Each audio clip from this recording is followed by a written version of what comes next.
मीरा भाईंदरमध्ये काँग्रेसला मोठा धक्का बसलाय। काँग्रेसचे अजित पवार गटाचे उमेदवार यांचं अचानक निधन झालंय। महानगरपालिका निवडणूक प्रक्रियेदरम्यान एका उमेदवाराच्या अचानक आणि दुर्दैवी निधनामुळे मीरा भाईंदरमध्ये राजकीय वर्तुळात मोठी शोककळा पसरली आहे।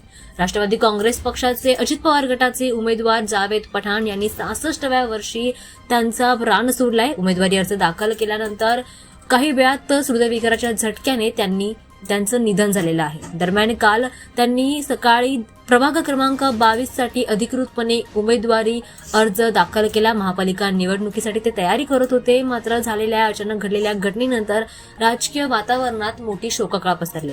दरम्यान काल हैदरी चौक परिसरामध्ये एक घटना घडली, जिथे त्यांना अचानक आणि तीव्र हृदयविकाराचा झटका आला आणि वैद्यकीय उपचार घेण्यासाठी त्यांना रुग्णालयात दाखल करण्यामध्ये आलं, मात्र त्याच वेळी त्यांनी त्यांचा जीव गमावल्याचं डॉक्टरांनी घोषित केलं। पठाण यांच्या निधनाच्या बातमीने स्थानीय समुदाय आणि मीरा भाईंदरच्या राजकीय क्षेत्रात मोठी शोककळा पसरली आहे। निवडणूक लढाईच्या तयारीमध्ये असताना झालेल्या घटनेनंतर त्यांच्या निधनामुळे या प्रक्रियेवर मोठा शोककळा पसरल्याचं पाहायला मिळतंय। सर्व पक्षाच्या नेत्यांनी त्यांच्या निधनाबद्दल शोक देखील व्यक्त केला आहे।